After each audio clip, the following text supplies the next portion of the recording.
Bonjour, c'est Cryptoly, j'espère que vous allez bien. Aujourd'hui, on va parler de l'ANKR, la crypto de Anchor, qui est un protocole vraiment de Dépine. Dépine, c'est le narratif autour de l'infrastructure décentralisée. Je vais revenir sur ce narratif-là, je vais expliquer pourquoi ANKR est un acteur qui est vraiment important de l'écosystème, peut-être même sous-valorisé. On va revenir sur ça dans quelques instants. Mais pour ceux qui ne me connaissent pas, je suis Cryptolyse, entrepreneur, investisseur et trader crypto, et justement, on va parler de ANKR. Alors ANKR, c'est un protocole qui a pour but de mettre à disposition de l'infrastructure à des blockchains, à des utilisateurs, à des applications, à des entreprises, et le but c'est que cette infrastructure soit justement Web3, c'est-à-dire décentralisée. Ça veut dire qu'il n'y a pas un seul et unique acteur qui possède l'ensemble des serveurs comme on peut le retrouver chez Google ou Amazon. Là, c'est quelque chose qui centralise et qui met à disposition un ensemble d'infrastructures qui sont décentralisé. Et c'est le principe du narratif d'Épine, c'est d'avoir de l'infrastructure décentralisée. C'est la force de la blockchain,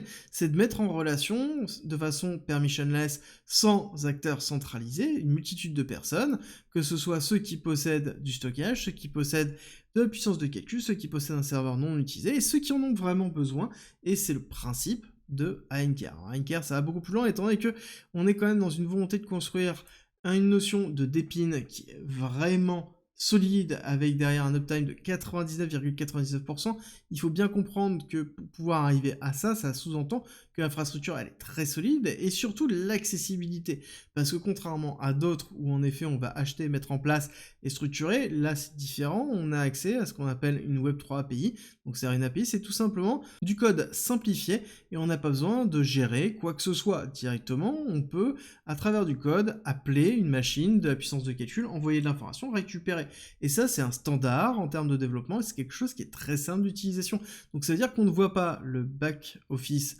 de Encore, c'est-à-dire qu'on ne voit pas l'infrastructure, on a accès juste à la standardisation, à quelque chose, encore une fois, qui est très simple. Mais concrètement, qu'est-ce que propose ANKR? Des solutions de scaling, c'est-à-dire le fait de pouvoir faire plein de transactions tout le temps sans se poser trop de questions, le fait de pouvoir stacker et protéger sa blockchain, le fait de pouvoir faire du liquid staking, ça veut dire quoi? Ça veut dire le fait de pouvoir en effet staker mais avoir du token supplémentaire, STETH par exemple, donc le token de Lido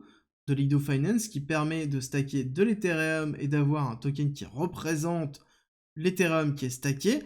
Ça s'appelle du liquid staking et ANKR propose ça. Pourquoi je vous en parle là? Parce qu'en l'occurrence, Polygon utilise ANKR dans sa solution de liquid staking, mais pas que ça, pour proposer notamment les supernets étant des réseaux Polygon mis à disposition d'entreprises. C'est qui gère ça? C'est partiellement ANKR. Et oui, on n'oublie pas que ANKR est une sous-couche à des blockchains ou à des développeurs, et ce n'est pas fait pour vous et moi, c'est fait vraiment pour des sociétés spécialisées, et on voit qu'on va retrouver Messari, Stellar, Zetablock, Nansen, SushiSwap, Tencent, Polygon, Optimism, et on voit peut-être un petit Microsoft ici, on en passe, en effet, il y a beaucoup de monde qui utilise ANKR, et c'est pour ça que je vous dis que c'est certainement un projet qui est sous-coté parce que contrairement à tous les autres acteurs qu'on peut retrouver en Dépine, dans lequel en effet il y a peut-être une hype, donc une spéculation beaucoup plus forte, on est à 244 millions de dollars en termes de market cap dilué, qui est l'équivalent de la market cap actuelle parce qu'il y a la totalité des ANKR qui sont bien présents. Et pour aller encore plus loin, on a un système de burning au niveau des ANKR dans lequel il y a une partie de la supply qui diminue. Et oui, nous sommes dans un actif qui est quand même très intéressant, mais à côté qui a déjà vécu un cycle. Forcément, quand on a un actif qui n'a pas vécu de cycle, on a une spéculation qui est beaucoup plus forte, donc on a eu une hyper accélération justement sur 2021, avec la première phase de 2021, deuxième phase de 2021, et on voit qu'on a fait un ATH dans les alentours de 0,21 pour la NKR, et on est rentré après en bear market dans une phase d'accumulation qui a commencé vraiment avec le premier niveau sur le crash de Terra en mai 2022 et le niveau le plus bas qui a été atteint en décembre 2022 suite à la chute justement de FTX qui a été le niveau le plus bas qui a été noté sur l'ensemble du marché pour la majorité des cryptos. Et ensuite on s'est mis à ranger dans lequel on a fait le point bas, le SC, un AR, un ST, donc c'est-à-dire tout simplement une accumulation de week-off, et on a commencé à marquer une impulsion haussière, une volonté haussière avec un break of structure qui a été effectué. On voit bien qu'ici on a une première mèche, on va retester cette mèche là, on a bien la mise en place de la résistance, et on voit bien que là on dépasse la résistance, ne serait-ce que temporairement, on est rejeté 2 fois par ces 2 mèches là, et ensuite on maintient cette zone au-dessus des 0,057 avant de s'enfoncer en dessous et avoir une respiration et retester la zone de réaccumulation court terme qu'on voyait justement dans les 0,25 et on voit qu'on est en train de retravailler cette partie-là. Pourquoi c'est important? Parce que tout simplement, on a eu cette volonté d'accélération haussière dans laquelle on dit j'ai envie de monter, on a une impulsion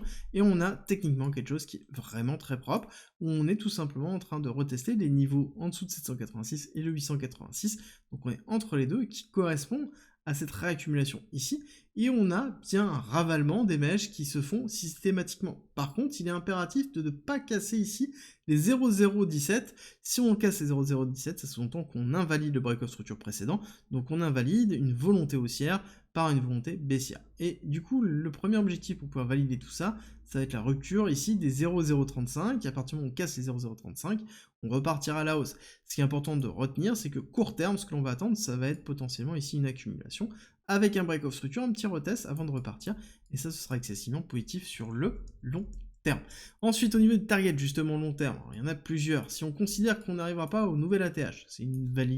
vérité, hein, il faut comprendre que c'est possible, et à ce moment-là, si on va retester juste les précédents ATH, c'est-à-dire que la target serait dans les alentours de 0,21, ce qui représente quand même déjà une belle performance, ça ferait à peu près un x8. Mais si on se base sur Fibonacci, extension de Fibonacci de la totalité du mouvement, et que là on est bien dans une phase d'accumulation long terme, on ira chercher le 1,618 avec au moins 0,36 au niveau de la NKR, ce qui fait des performances bien supérieures à 1x10. Et si on se base encore une fois sur une autre méthodologie qui existe depuis longtemps, qui va être ici la market cap diluée, et qu'on regarde ce qui se fait déjà sur le Dépine